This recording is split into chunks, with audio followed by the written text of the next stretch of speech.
Halo, selamat pagi dan selamat berjumpa kembali di channel ini di Mind Trading Institute bersama saya, Leo Budi. Pada video kali ini, trading idea dan market updates kita akan melihat secara teknikal apa sih yang akan terjadi di minggu kedua di September ini.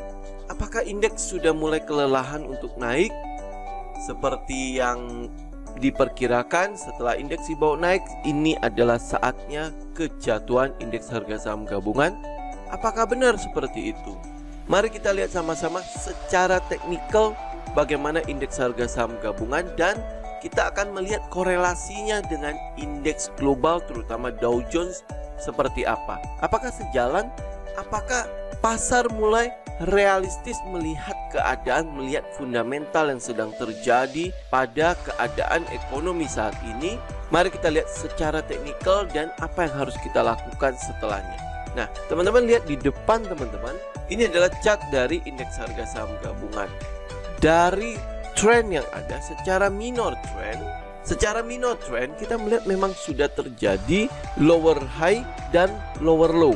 Ini ditunjukkan oleh beberapa candle ini yang sepertinya sedang membentuk fase di mana downtrend terjadi. Tapi teman-teman, kalau melihat daripada trendline yang ada, ini sepertinya pergerakan indeks masih menunjukkan tren yang naik. Yang terjadi saat ini pada indeks harga saham gabungan adalah indeks menyentuh trendline atas ya. Jadi kalau misalnya teman-teman menggambar sebuah garis dan menunjukkan ada sebuah channel di sana, teman-teman akan bisa melihat bahwa indeks menyentuh resisten dari trendline dan kemudian turun kembali. Resisten trendline ini sebenarnya itu juga merupakan sebuah resisten yang didukung oleh banyak sekali resisten lainnya. Seperti gap yang terbentuk sebelumnya pada saat kejatuhan sebelumnya, ini ada area gap di situ satu. Yang kedua adalah area resisten EMA 200. Nah, jika teman-teman lihat trading idea kita sebelumnya, EMA 200 itu merupakan sebuah resisten yang sangat-sangat kuat dan juga akan berfungsi sebagai support yang sangat kuat juga. Jadi jika sebuah pergerakan menembus atau mencoba untuk menembus garis moving average 200 harian, kecenderungan yang ada adalah mereka pertama adalah kelelahan. Jika momentumnya tidak terlalu kuat atau support yang ada tidak terlalu kuat, likuiditasnya melemah, maka akan terjadi pullback terlebih dahulu. Nah, ini yang sedang terjadi atau yang sedang ditunjukkan oleh teknikal dari indeks harga saham gabungan. Indeks menyentuh batas atas di mana resisten trendline terjadi, dan di situ ada juga gap yang pernah terbentuk dari penurunan sebelumnya. Ketiga adalah indeks sepertinya kelelahan menembus EMA 200 sehingga dia perlu pullback lebih dahulu, mengumpulkan tenaga untuk kembali naik. Apakah indeks akan benar-benar melanjutkan trennya atau tidak? Nah, yang kita akan lihat adalah indeks harga saham gabungan cukup kuat nggak? Ada di area sekitar 5070 sampai 5140. Dia cukup kuat nggak di area tersebut? Apakah indeks setelah mengalami penurunan dan menyentuh trendline yang ada, artinya trendline yang lower trendline yang ada, dan masih berada di atas area support ini di 5700 sampai 5140, maka indeks ada kemungkinan masih akan kembali rebound. Nah, ini yang mau kita lihat. Apakah area tersebut, area support ini cukup kuat untuk menahan indeks? Jika tidak, maka indeks akan cenderung menguji kembali area sekitar 4800.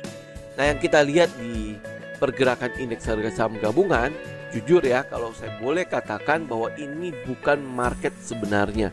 Kenapa? Satu, karena ada kebijakan bursa yang sebenarnya juga cukup menguntungkan buat kita.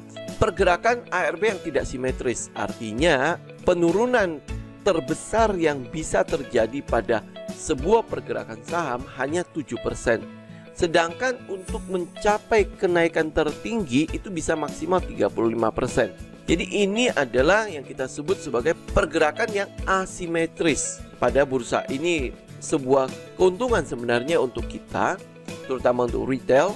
Tetapi ini juga merupakan sebuah, saya boleh katakan, area yang berbahaya, terutama jika sampai retail memasukkan kebijakan bursa yang sementara ini menjadi mindset mereka, bahwa apa yang terjadi di bursa saat ini adalah low risk high gain. Kenapa? Karena penurunannya hanya 7%, kenaikannya bisa maksimal 35%.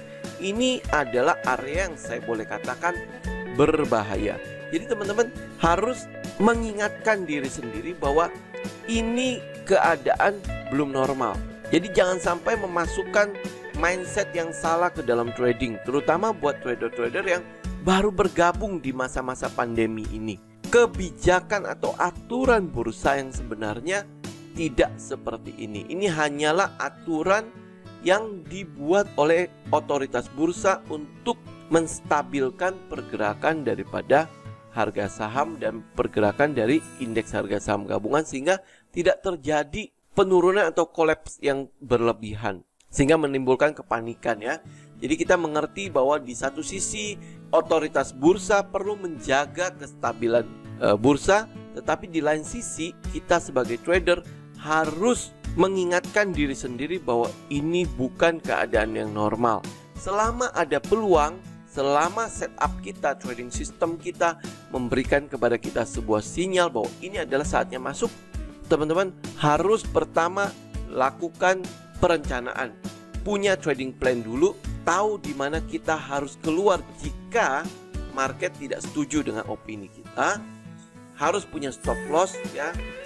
Harus tahu di mana kita harus menyerah. Lindungi modal kita. Jadi sama dengan keadaan saat ini. Apakah indeks akan terus turun? Kita tidak tahu.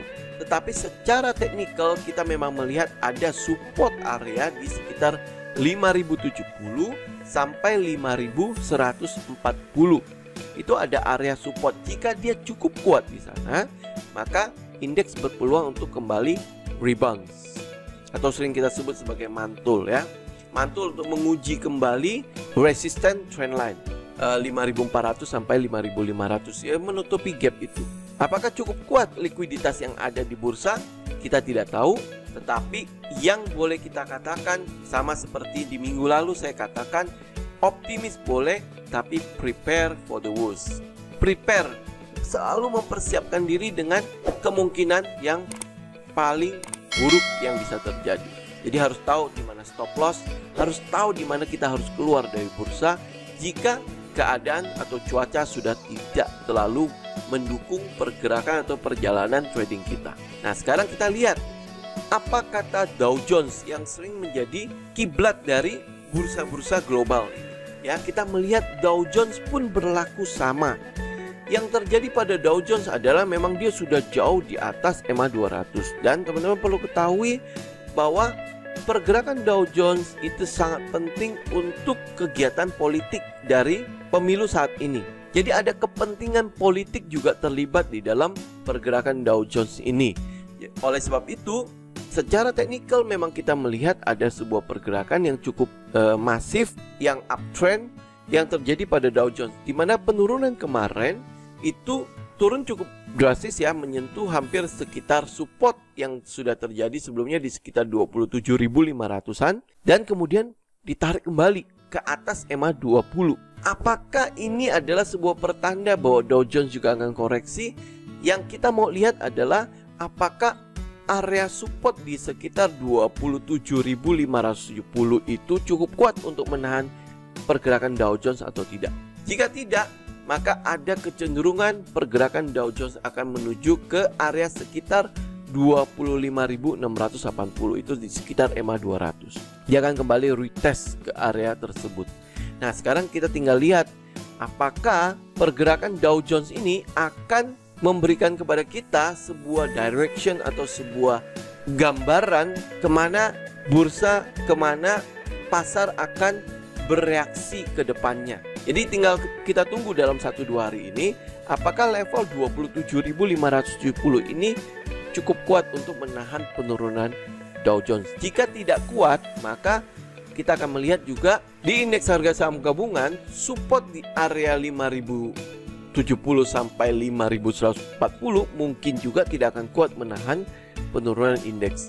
Jadi kita tinggal melihat bagaimana kiblat dari bursa-bursa dunia Dow Jones itu bereaksi pada area support mereka. Nah, karena keadaan seperti ini, teman-teman, saya tidak akan memberikan trading idea kepada teman-teman. Tapi yang boleh saya sarankan kepada teman-teman adalah, pertama, hindari dulu saham-saham lapis pertama yang teman-teman mungkin sebut itu sebagai blue chip. Hindari dulu saham-saham tersebut.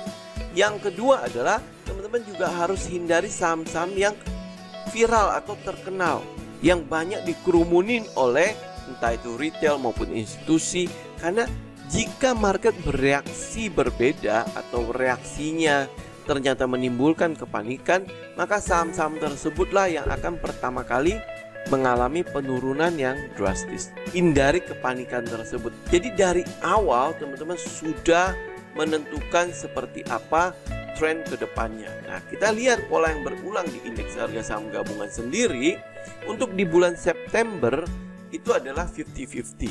Artinya sangat mungkin indeks harga saham gabungan dibawa naik dan sangat mungkin dibawa turun. Nah, bulan Agustus kemarin yang kita melihat secara statistik, indeks harusnya secara pola dia mengalami penurunan, tetapi akhirnya ditutup dengan positif 1,7%.